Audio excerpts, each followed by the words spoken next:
조갑제 TV 시청자 여러분 안녕하십니까? 2019년 10월 2일 오후 4시입니다. 이 최순실 사건이 검찰 수사로 확대되는 과정에서 중요한 역할을 한 단체가 있습니다. 투기자본감시센터입니다.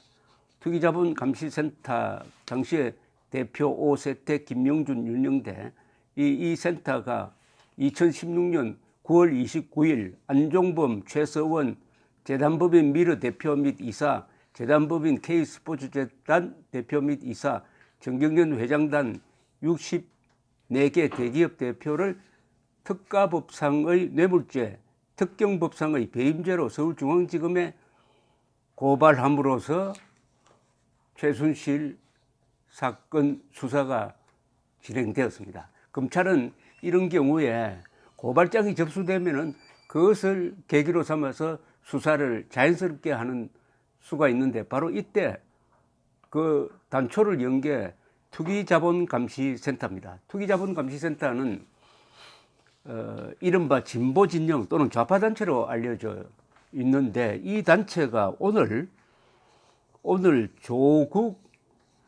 조국을 고발을 했습니다.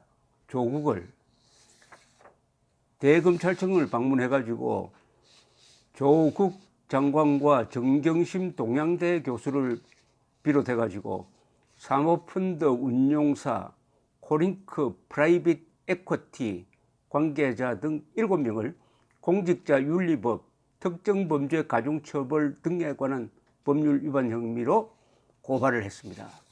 이게 아주 불길한, 조국으로서는 불길한 징조고, 소위 진보단체에서 진보 세력으로 알려진 조국을 엄청난 범죄 혐의로 고발을 했다 하는 것은 요사이 벌어지고 있는 혁명적 상황의 한 단면인 것 같습니다.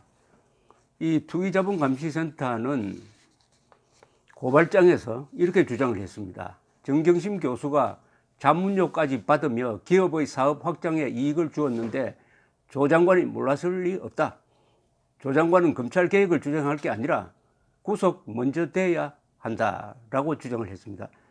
이 단체는 검찰 수사가 시작된 지난 8월 말부터 코링크 PE와 관련 기업 회계 자료를 분석했다고 합니다.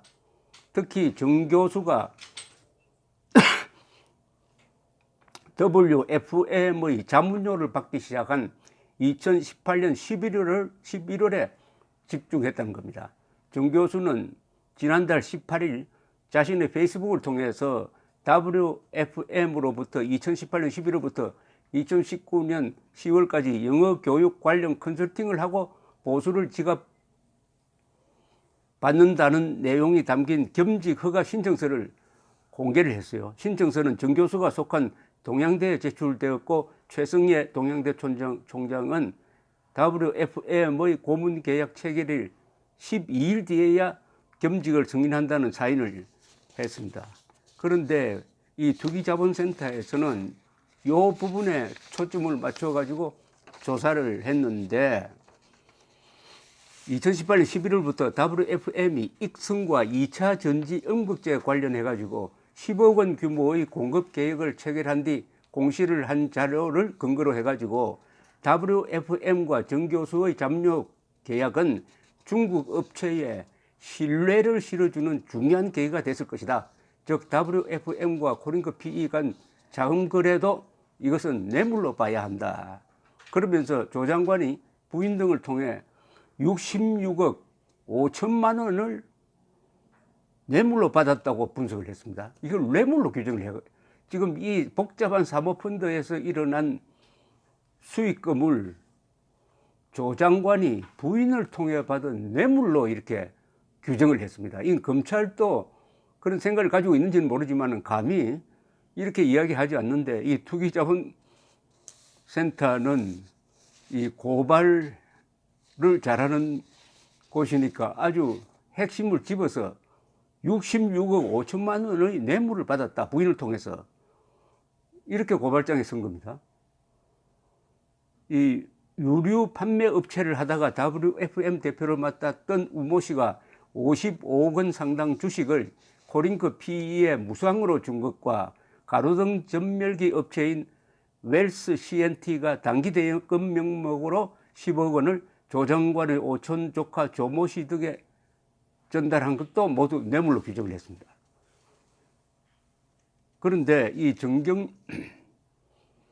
정경련 집행위원장을 하다가 요사이 바른말 한다. 이 정경련 집행위원장으로서 회계사로서 이런 돈의 흐름에 대해서 잘 아는 김경률 씨도 그동안에 비슷한 주장을 했다가 지금 정경련으로부터 뭐 징계 논란에 휩싸여 있는데, 김경률 회계사도 수십억 원 상당의 자금이 정 교수 측에 전달됐다는 주장을 하고 있습니다.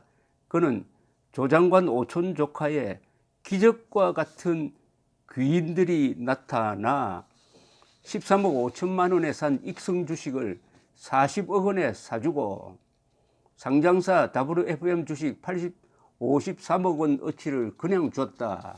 이렇게 적으면서 문재인 정부 출범 이후 2년 반 동안 조 장관은 적폐청산 컨트롤타워인 민정수석의 자리에서 시원하게 말아 넣으셨다라고 했습니다. 이 김경률 씨는 라디오 방송에도 출연해가지고 자신의 주장을 굽히지 않았습니다. 조 장관 사건을 수일에 걸쳐서 몇 명이 이 팀이 있습니다. 이 참여연대가 이런데 아주 밝은 사람들이죠.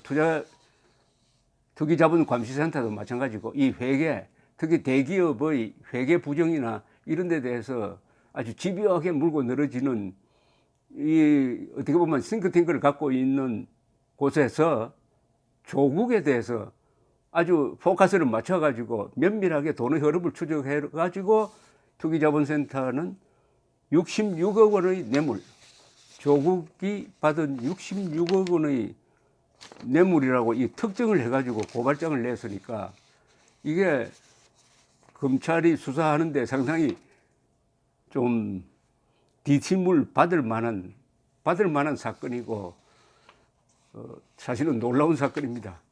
어떻게 보면은 진보도 자칭 진보 좌파는 일사불란하게 움직인다고 되어 있는데 꼭 그렇지만은 않은 것이고 그 안에서도 양심 있는 사람들이 있고 이 반골 정신이 강한 사람들이 있구나 하는 것을 느끼게 합니다. 이 김경률 요새 화제가 되고 있는 사람이죠. 이 김경률 참여연대 집행위원장 김경률 씨는 조 장관 사건을 수일에 걸쳐서 몇 명이 밤샘하여 분석했고 심각한 문제가 있으며 더 크게 발전될 수 있다고 봤다. 조 장관 의혹에 대해서 단 한 줄도 못 내보냈던 참여연대가 나를 징계하겠다고 공표해 상당히 마음이 아팠다라고 했습니다. 이분도 이 삼성 등 회사에 대해서는 집요하게 물고 늘어지는 사람인데 그 정신을 그대로 유지해가지고 조국에도 초점을 맞춰가지고 살펴봤더니 어마어마한 문제가 있다 라고 지금 공개적으로 이야기를 하고 있습니다. 경제정의실천시민연합 경실련으로 더 유명하죠. 정책위 의장을 맡은 박상인 서울대 행정대학원 교수도 자신의 페이스북을 통하여 조 장관의 사퇴를 촉구했습니다. 그런 검찰개혁 방안은 대통령과 조 장관이 이미 제시했고 검찰도 수용 의지를 드러냈다. 조 장관의 부인 소환 조사가 임박한 상황에서 검찰과 대통령에게 부담을 주지 않고 본인의 자발적인 선택으로 사퇴할 기회다. 이렇게 이제 이 세 분들 경실련 정책위원장 그리고 참여연대 집행위원장 그리고 투기자본감시센터 이 세 곳은 이런 태도를 취할 입장에 있지 않았는데 왜 이렇게 나왔느냐 하면은 저는 순수하게 받아들입니다. 사실을 따라갔다고 생각합니다. 이념을 따라간 게 아니라 사실을 따라갔다. 문재인은 이념을 따라가서 조국을 비호하고 있고 이 세 분들은 세 단체는 사실을 따라가서 사실 편에 섰다. 이념과 사실이 부딪힐 때 사실이 더 중요하다고 생각해서 사실대로 따라가 보니까 거기에 조국이라는 복마전 같은 존재가 있어가지고 폭로하기로 했다, 고발하기로 했다, 이런 결론을 내린 것 같습니다. 그렇다면 아직 한국은 희망이 있습니다. 한국 좌파도 희망이 있다 이 이야기입니다. 문제인식 좌파만 있는 게 아니라 여기 김경률식 좌파도 또는 진보도 있다고 한다면은 우리가 대한민국 세력과 이분들이 손을 잡을 수 있는 근거가 있습니다. 그것은 진실입니다. 사실입니다. 논평이나 개인적인 주관은 자유지만은 사실은 신성한 겁니다. 1-1, 1이 2가 되어야 합니다. 2 더하기 2는 4가 되어야 합니다. 조지 오웰이 말한 대로 1984란 소설에서 2 더하기 2가 4라고 말할 수 있는 나라는 무너지지 않는다고 했습니다. 2 더하기 1가 4라고 말하는 이른바 진보, 이른바 좌파 진영 사람들이 많아지고 있다는 게 혁명적 변화의 한 단면입니다. 감사합니다.